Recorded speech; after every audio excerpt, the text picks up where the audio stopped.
Idiot. He's trying to choke himself. Officer Joseph Harris was dismissed from the department after multiple complaints and incidents involving excessive force.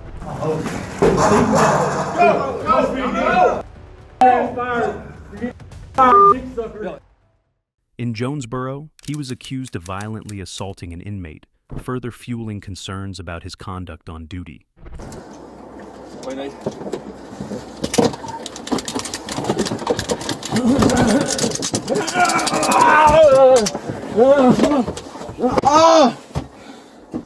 In a separate incident, inmate Billy Coram, recently treated at St. Bernard's Medical Center after reportedly ingesting narcotics, was being transported back to the detention center. During the transfer, Officer Joseph Harris was accused of violently assaulting him. Bodycam footage reportedly showed Billy Coram repeatedly pleading to be taken back to the hospital, saying he was in severe discomfort after the medication he had taken. Despite his repeated requests for medical help, the officer continued the transport without changing course. Narcotics.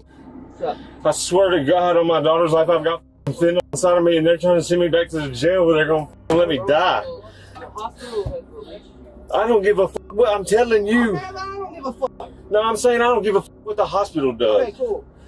Well, then, whatever. I don't know what else you want me to... Billy Coram allegedly asked to review his hospital x-rays, trying to explain his medical condition. The officer reportedly dismissed his concerns, continuing the drive while Coram appeared visibly distressed, sweating and shivering from discomfort. We went in a wire. So we can't know what happened? Where's he headed right now? But when played frame by frame, it's clear that Nick's arms are limp and at his sides, and that his movements were forced by Officer Harris. Nick didn't resist arrest, but if he did, what exactly was he under arrest for? Officer Harris continues his untruthful recollection by claiming that Nick refused to put his hands behind his back, even though the officers were not applying pressure to Nick's arms. In the video, we can hear Nick telling the Later, reports suggested discrepancies in Billy Coram's medical records, with allegations that his x-ray had been improperly handled or misrepresented during the clearance process. Coram insisted he still needed urgent medical attention and repeatedly asked to be taken back to the hospital, but the officer continued the transport despite his objections. Inside of me, I've been telling everybody, nobody's listening to me.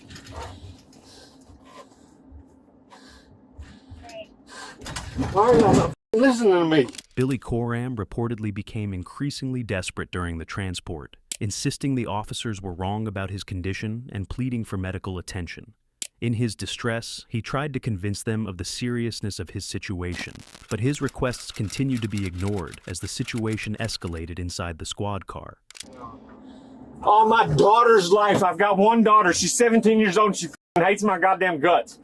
On my daughter's life, and the only thing I love in this world is her. I've got on the side of me. On this camera, I've got on the side of me, so when I die in the jail, it's y'all's fault. Huh? Billy Coram continued pleading with the officer to stop and take him back to the hospital, hoping something would change. When his requests were still ignored, he tried again in desperation, unaware of how far the situation might go with the officer in control.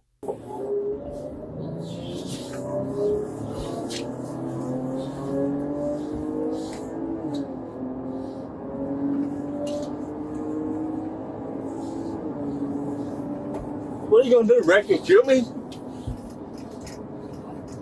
Billy Coram continued to plead with the officer, growing increasingly desperate as his condition worsened inside the squad car. Despite his visible distress, the officer allegedly remained unmoved and continued the transport without turning back to the hospital. Instead of de-escalating the situation or addressing Coram's concerns, Officer Joseph Harris allegedly escalated the encounter, approaching him and using force against him inside the vehicle.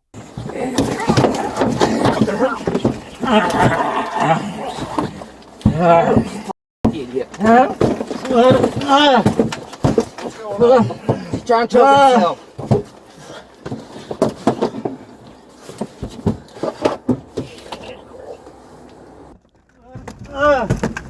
What's going on? He's trying to choke himself.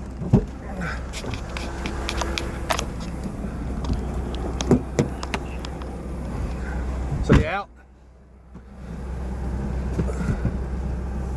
You all right?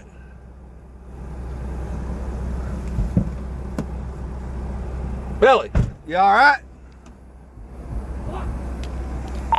Dispatch, we're stopped on Willett Road. Here, let's just go. Let's go, yeah. What's happening? He was trying to choke himself out. Hey, give me your. We need.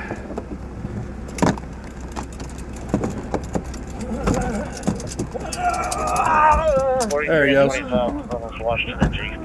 The officer in the following vehicle reportedly captured footage of the moments inside the transport before Billy Coram was taken to the detention center, adding another layer of scrutiny to the incident.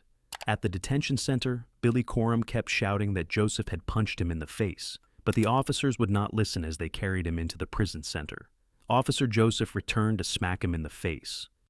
X-ray, dude with them hit me in my fucking face while I'm cuffed, you motherfucking bitch. I'll fuck your bitch. Inside. I'm fucking with the attacking me while I was Inside. in the car handcuffed. My goddamn neck, You man. weren't thinking about your neck. Well, Yeah, I didn't give a fuck about it because that punk motherfucker. Inside. Out there in the chair. Where's the chair? That'll do. Chair!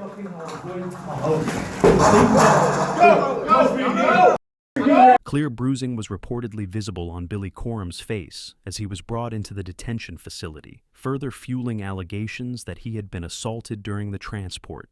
The condition he arrived in became a key point of concern in later complaints and investigations. Out there in the chair. Where's the chair? That'll do. Chair!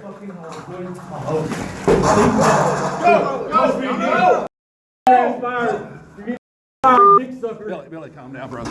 That he attacked me in the back of the goddamn car. You don't want to catch no more charges, man. You got enough. Look at my face, man. I know. Well, from my point of view, obviously I can't see from behind. I seen him go up to you, so I took him this way. Then I seen you lunge. I didn't know what you're trying to do, so I was just like, hey, I got it. Just go. From my perspective, about the time he lunged at me, I gotta have my is when I stuff. went out. But then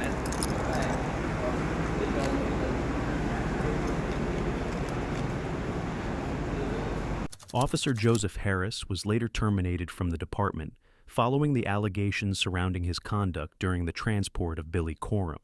The police chief issued an official statement addressing the incident and the department's actions.